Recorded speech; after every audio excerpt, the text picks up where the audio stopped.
অসম ৰাজ্যিক তৃণমূল পৰিষদত খহনীয়া আমি জনাইছো সেই খবৰ অসম ৰাজ্যিক তৃণমূল পৰিষদত এইবাৰ খহনীয়া দেখিবলৈ পোৱা গৈছে তৃণমূল কংগ্ৰেছত ত্যাগ ৰাজ্যিক সভাপতি ৰিপুন বৰাৰ সাংগঠনিক সাধাৰণ সম্পাদক অৰূপজ্যোতি ভূঞা আৰু টিএমসি ত্যাগ কৰিছে প্ৰশাসনিক সাধাৰণ সম্পাদক গজেন্দ্ৰ প্ৰসাদ উপমন্যু দল ত্যাগ কৰিছে বুলি জানিব পৰা গৈছে টিএমসি ত্যাগ সাধাৰণ সম্পাদক জুলফিকুৰ হুছেইন আৰু প্ৰশাসনিক সাধাৰণ সম্পাদক গজেন্দ্ৰ প্ৰসাদ উপমন্যু দল ত্যাগ কৰিছে বুলি জানিব পৰা গৈছে টিএমসি ত্যাগ কৰিছে সাধাৰণ সম্পাদক জুলফিকুৰ হুছেইনও অসম ৰাজ্যিক দেখিবলৈ ৰাজ্যিক তৃণমূল পৰিষদৰ এবাৰ খহনীয়া দেখিবলৈ পোৱা গৈছে অসম ৰাজ্যিক তৃণমূল পৰিষদত খহনীয়া কেইবাগৰাকীও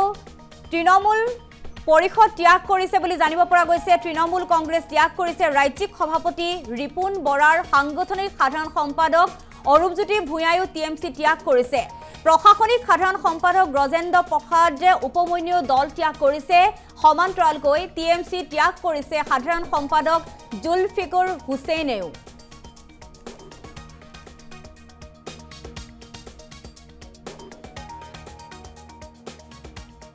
আৰু আমি জনাইছো এই খবৰ অসম ৰাজ্যিক তৃণমূল পৰিষদত এবাৰ খহনীয়া দেখিবলৈ পোৱা গৈছে কেইবাগৰাকী বিষয়াই ত্যাগ কৰিছে টিএমসি ত্যাগ কৰিছে বুলি জানিব পৰা গৈছে আমি ফোন লাইনত সংযুক্ত হ'ব বিচাৰিছো আমাৰ এছ'চিয়েট এডিটৰ আছে ফোন লাইনত ভাস্কৰ জ্যোতি বৰা আপোনাৰ কাষলৈ আহিছো দেখিবলৈ পোৱা গৈছে তৃণমূল পৰিষদত এইবাৰ খহনীয়া এগৰাকী দুগৰাকী নহয় কেইবাগৰাকী ইতিমধ্যে তৃণমূল ত্যাগ কৰিছে বুলি জানিব পৰা গৈছে কি জনাব সবিশেষ ভাস্কৰ জ্যোতি বৰা আপোনাৰ কাষলৈ আহিছো কবলৈ গলে তৃণমূল কংগ্ৰেছৰ গুৰি বঠাই ভাগি যোৱা নিচিনা অৱস্থা হ'ল কাৰণ ৰিপুন বৰাই আছিলে অসম ৰাজ্যিক তৃণমূল কংগ্ৰেছৰ কাণ্ডাৰী আৰু ৰিপুন বৰাক কেন্দ্ৰ কৰি মমতা বেনাৰ্জীয়ে অসমত দলৰ সাংগঠনিক ভেটি শক্তিশালী কৰাৰ প্ৰচেষ্টা আৰম্ভ কৰিছিলে ৰিপুন বৰাৰ পদত্যাগ এক প্ৰকাৰ অস্বাভাৱিক নহয় কিছুদিন পূৰ্বৰ পৰাই আমি এক খবৰ সম্প্ৰচাৰ কৰি আছিলো যে ৰিপুন বৰা পুনৰ কংগ্ৰেছলৈ উভতি অহাৰ যোজা চলিছে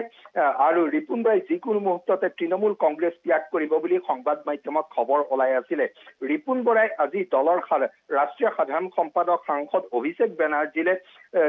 পদত্যাগ পত্ৰ প্ৰেৰণ কৰিছে পদত্যাগ পত্ৰত ৰিপুন বৰাই কিয় পদত্যাগ কৰিবলগীয়া হ'ল সেই কথা উল্লেখ কৰিছে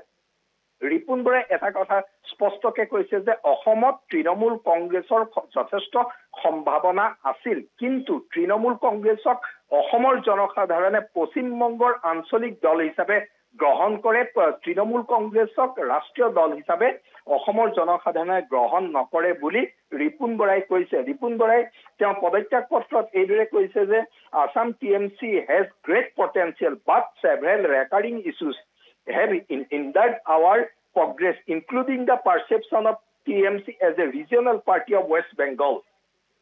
অৰ্থাৎ তৃণমূল কংগ্ৰেছে বাঙালী জাতীয়তাবাদ বাঙালী সত্তাক প্ৰতিনিধিত্ব কৰে বুলি যি এক ধাৰণা আছে সেই ধাৰণাৰ বাবে অসমত দলৰ কাম কাজত বাধাগ্ৰস্ততা আহিছে বুলি তেওঁ কৈছে কিন্তু তেওঁ পদত্যাগ পত্ৰত এই কথা কৈছে যে two counter this পাৰচেপশ্যন we made সেভাৰেল suggestions such as the need for an Assamese leader at the national level, declaring the residence of Bharat Ratna Dr. Bhupen Hazarika at Taliganj as a heritage site. ৰাষ্ট্ৰীয় পৰ্যায়ত তৃণমূল কংগ্ৰেছৰ এজন ৰাষ্ট্ৰীয় নেতাক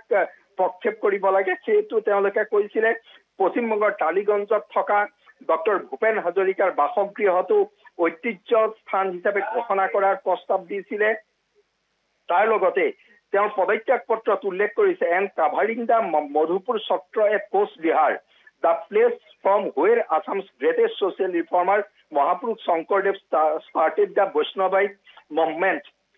into a cultural hub Cooch বিহাৰৰ মধুপুৰ সত্ৰক এক সাংস্কৃতিক কেন্দ্ৰ হিচাপে গঢ়ি তোলাৰ প্ৰস্তাৱ তৃণমূল কংগ্ৰেছে দিছিলে কিন্তু সেইবোৰৰ ক্ষেত্ৰত মমতা বেনাৰ্জী তথা দলৰ শীৰ্ষ নেতৃত্বই কোনো গুৰুত্ব নিদিলে আৰু এই কাৰণে অসমত দল পৰিচালনা কৰাত সমস্যা আহিছে অৰ্থাৎ অসমৰ জনসাধাৰণৰ আবেগ অনুভূতি আশা আকাংক্ষাক বুজি পোৱা তৃণমূল কংগ্ৰেছৰ নেতৃত্ব ব্যৰ্থ হৈছে বুলি এক প্ৰকাৰ ক'ব বিচাৰিছে আৰু সেই কাৰণে তেওঁ দল ত্যাগ কৰিবলগীয়া পৰিস্থিতিৰ উদ্ভৱ হৈছে বুলি কৈছে এই পদত্যাগ পত্ৰত তেওঁ এটা কথা উল্লেখ কৰিছে যে মমতা বেনাৰ্জীয়ে সাম্প্ৰদায়িক আৰু ফেচিবাদী শক্তিৰ বিৰুদ্ধে যি শক্তিশালীভাৱে যুঁজ দিছে তাৰ কাৰণে তেওঁ কৃতজ্ঞতা প্ৰকাশ কৰিছে আৰু ৰিপুন বৰাই তেওঁ পদত্যাগ পত্ৰত কৈছে যে তেওঁ পৰৱৰ্তী সময়ত সাম্প্ৰদায়িক আৰু ফেচিবাদী ৰাজনীতিৰ বিৰুদ্ধে যুঁজি যাব আৰু ইয়াৰ পৰা এটা কথা স্পষ্ট হৈ পৰিছে ৰিপুন বৰা পুনৰ কংগ্ৰেছলৈ অহাৰ সম্ভাৱনা প্ৰায় নিশ্চিত হৈ পৰিছে ৰিপুন বৰাৰ লগতে আন কেইবাজনো নেতাই দল ত্যাগ কৰিছে আৰু সেই আটাইকেইজন নেতাৰ দল ত্যাগৰ পৰা এটা কথা স্পষ্ট হৈ পৰিছে যে ৰিপুন বৰাৰ নেতৃত্বতে গৰিষ্ঠ সংখ্যক নেতাই যদি তৃণমূল কংগ্ৰেছ ত্যাগ কৰে তেতিয়াহ'লে অসমত তৃণমূল কংগ্ৰেছ বিশেষকৈ ব্ৰহ্মপুত্ৰ উপত্যকা সম্পূৰ্ণ অস্তিত্বহীন হৈ পৰিব এতিয়া তৃণমূল কংগ্ৰেছৰ নেত্ৰী হিচাপে অসমত গুৰুত্বপূৰ্ণ নেত্ৰী মাত্ৰ এগৰাকী আছে সুস্মিতা দেৱ আছে বৰাক উপত্যকাৰ সুস্মিতা দেৱৰ বাহিৰে অসমত তৃণমূল কংগ্ৰেছৰ কোনো নেতা নোহোৱা অৱস্থা হ'ল অৰ্থাৎ তৃণমূল কংগ্ৰেছৰ এই খহনীয়াই কংগ্ৰেছক শক্তিশালী কৰাৰ সম্ভাৱনা আছে নেকি গুৰুত্বপূৰ্ণ হৈ পৰিছে কাৰণ তৃণমূল কংগ্ৰেছৰ যি সামাজিক ৰাজনৈতিক অভিধাৰণা সেই অভিধাৰণা অসমৰ সামাজিক আৰু ৰাজনৈতিক প্ৰেক্ষাপটত প্ৰয়োগ কৰা অসম্ভৱ বুলি যিকোনো ৰাজনৈতিক বিশ্লেষকৰে ধাৰণা আছিলে তাকে এক প্ৰকাৰ স্বীকাৰ কৰিলে ৰিপুন বৰাই স্বীকাৰ কৰা কথাটোৰ পৰা এটা কথা প্ৰতীয়মান হৈ পৰিছে যে অসম ৰাজ্যিক নেতৃত্বৰ অসমৰ বিভিন্ন বিষয়ে অসমৰ জাতীয় স্বাৰ্থ অসমৰ মানুহৰ আবেগ অনুভূতি এই ক্ষেত্ৰত মমতা বেনাৰ্জী তথা তেওঁৰ দলৰ নেতৃবৰ্গ মুঠেও আগ্ৰহী নাছিলে যিটোৰ জৰিয়তে বৰাক উপত্যকা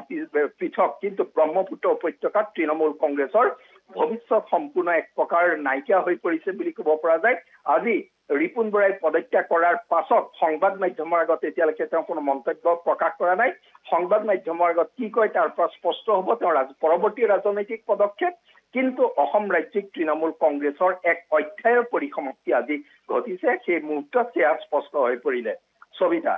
হয় ধন্যবাদ জনাইছো এতিয়া এনেদৰে দেখিবলৈ পোৱা গৈছে দল বাগৰা ৰাজনীতি বুলি ক'লেও ভুল নহ'ব যেহেতু কংগ্ৰেছলৈ পুনৰ উভতি আহিব ৰিপুন বৰা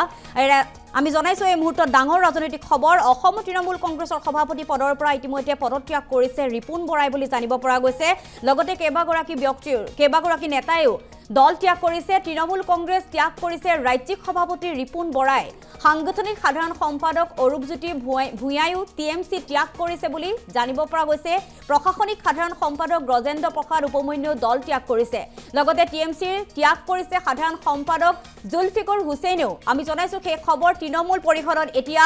খহনীয়া দেখিবলৈ পোৱা গৈছে